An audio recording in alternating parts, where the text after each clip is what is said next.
The Highwayman by Alfred Noyes. It is a ballad which is a narrative romantic poem. It is full of sentimental romanticism and is quite popular in the folklore. The wind was a torrent of darkness among the gusty trees.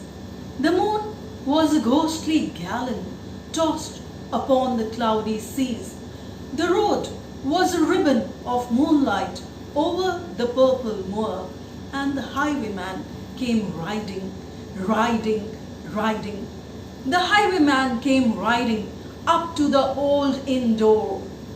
He'd a French cocked hat on his forehead, a bunch of lace at his chin, a coat of the claret velvet, and breeches of brown doeskin.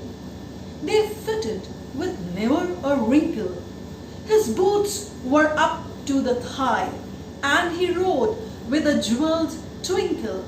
His pistol butts a twinkle, his rapier hilt a twinkle under the jewelled sky.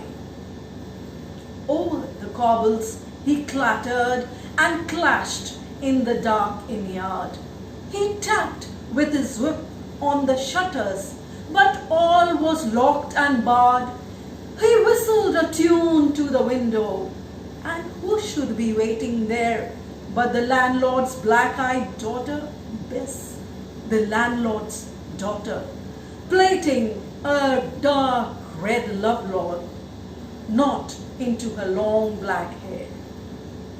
And dark, in the dark old inn yard, a stable wicket creaked, where Tim the ostler listened. His face was white and peaked, his eyes were hollows of madness, his hair like mouldy hay. But he loved the landlord's daughter, the landlord's red-lipped daughter.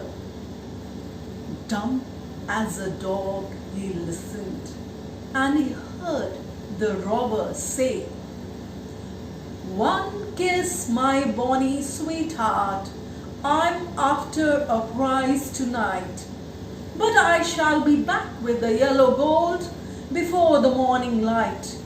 Yet, if they press me sharply and harry me through the day, then look for me by moonlight. Watch for me by moonlight. I'll come to thee by moonlight, though hell should bar the way." He rose upright in the stirrups. He scarce could reach her hand, but she loosened her hair in the casement. His face burnt like a brand as the black cascade of perfume came tumbling over his breast, and he kissed its waves in the moonlight. Oh, sweet black waves in the moonlight.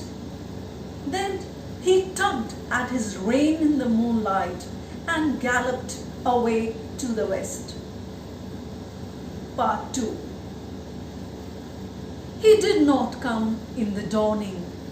He did not come at noon.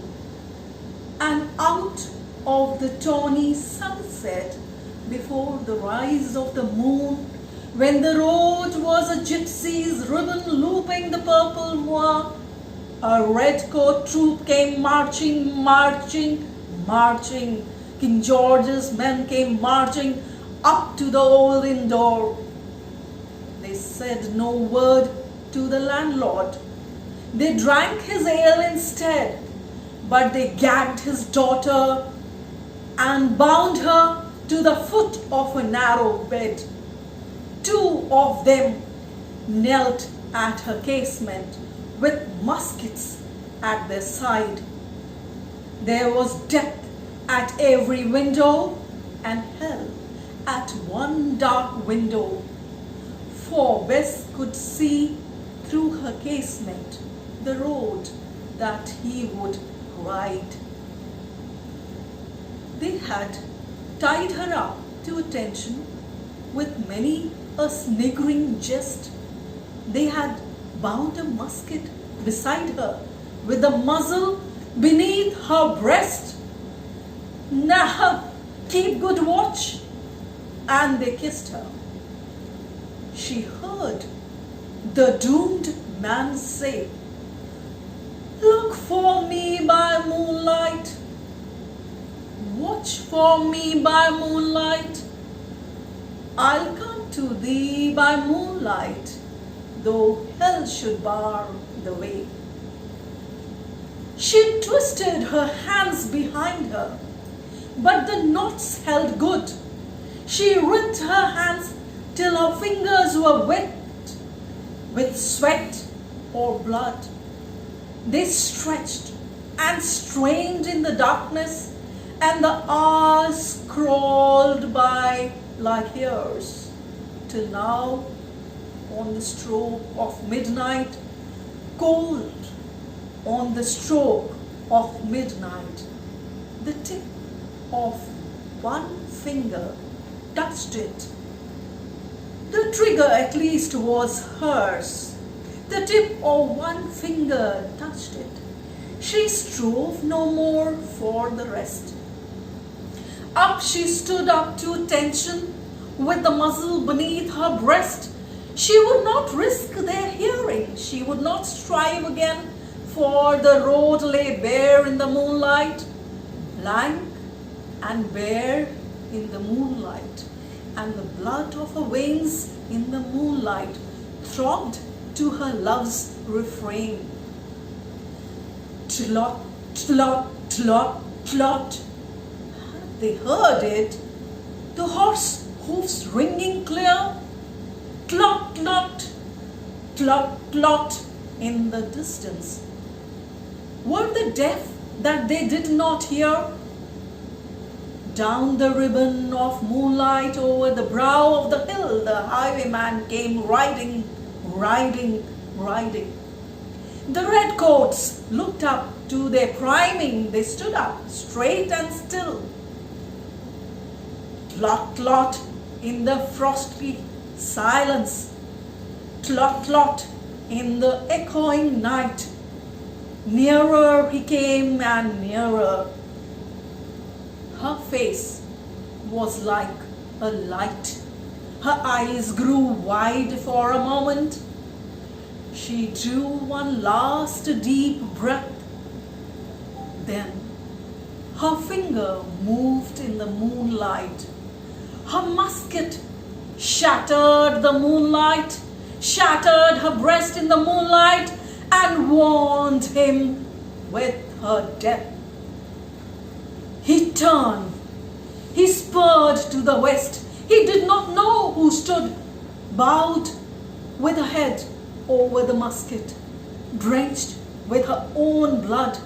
Not till the dawn he heard it, and his face grew grey to hear how best the landlord's daughter, the landlord's black-eyed daughter, had watched for a love in the moonlight and died in the darkness there. Back he spurred like a madman, shrieking a curse to the sky. With the white road smoking behind him and his rapier brandished high, blood red were his spurs in the golden noon. Wine red was his velvet coat when they shot him down on the highway, down like a dog on the highway, and he lay in his blood on the highway with a bunch of lace at his throat. And still, of a winter's night, they say, when the wind is in the trees, when the moon is a ghostly gallant tossed upon cloudy seas, when the road is a ribbon of moonlight over the purple moor, a highwayman comes riding, riding, riding. A highwayman comes riding up to the old inn door. Over the cobbles he clatters and clangs in the dark inn yard.